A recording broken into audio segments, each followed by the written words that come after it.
Normalization. Normalization sounds more difficult than it really is. It simply refers to the process of organising data in your database efficiently. Normalization has two goals: to eliminate redundant data, which is storing the same data in more than one table, and ensuring data dependencies make sense, which is storing only related data in a table. By doing this, you reduce the amount of space a database takes up, and you ensure that your data is logically stored. It's good to know this, as it will help you understand why we create multiple tables and why we structure them in a certain way.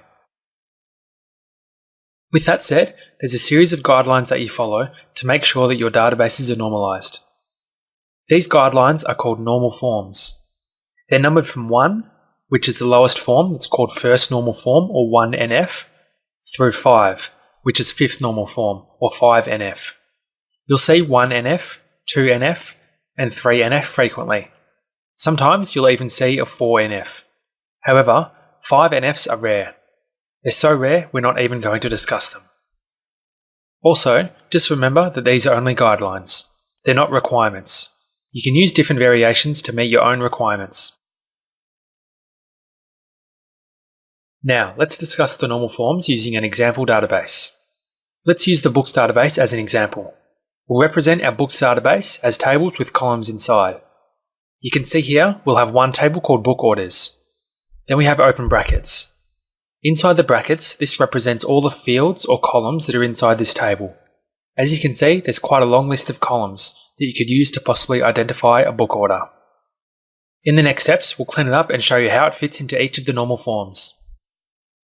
This first form sets basic rules for an organised database. It aims to eliminate duplicate columns from tables and have separate tables for groups of related data. Identify each row with a unique column or set of unique columns, which is a primary key. As a reminder, the primary key of a relational table gives unique identification to each record in the table. It's a normal attribute that is known to be unique, such as a social security number or an account number. You'll not be allowed to enter duplicate primary keys within a database table. If we apply this to our sample database, you can see that I've split the table into two, one for books and one for orders. Inside the brackets for the books table, we have a list of columns that just relate to books. We also have one column that's underlined there, which is ISBN. We've chosen this as our primary key because it uniquely identifies the records in the table. Underlining a column in this format is a common way to signal that that is the primary key. We also have the orders table. We've put in an order ID number, which is also the primary key for this table, and it also contains everything for the order. The second normal form goes further in removing duplicated data. It meets all the requirements of first normal form. It removes subsets of data that apply to multiple rows, places them in separate tables. Create relationships between these new tables and their predecessors using foreign keys. As a reminder, a foreign key is a field in a relational table that is a match for a primary key of another table. It can be used to cross-reference tables. For example, perhaps the customer's account number is used as the primary key in Table 1.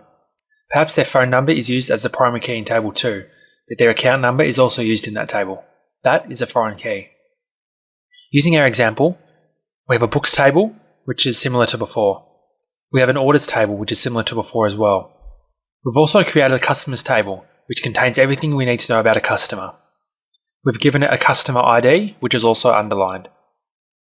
In the orders table, we've also put in the customer ID column. You can see the customer ID and the order ISBN have both been made italic. This is a common notation which indicates that it's a foreign key. So what it means is the customer ID is the foreign key to the customers table. That just shows how it's linked together. The order ISBN is also linked to the books table as the ISBN. It shows how the orders in the books tables are linked. The rules of third normal form mean it meets all requirements of second normal form, and you also remove any columns that aren't dependent on the primary key. Using our examples, we've created a fourth table called genre. This is based on the assumption that you can have genres that aren't dependent on the type of books, so we've created a different genre table. We've given it a genre ID, and the genre could be horror, romance, or sci-fi. This means that we can change the genre definition without changing the allocation that they have to books. Fourth normal form meets all the requirements of third normal form, and it also means that a table has no multi-valued dependencies. A multi-value dependency happens when one or more rows in a table imply the presence of one or more other rows in the same table. If that doesn't make sense, think of it this way.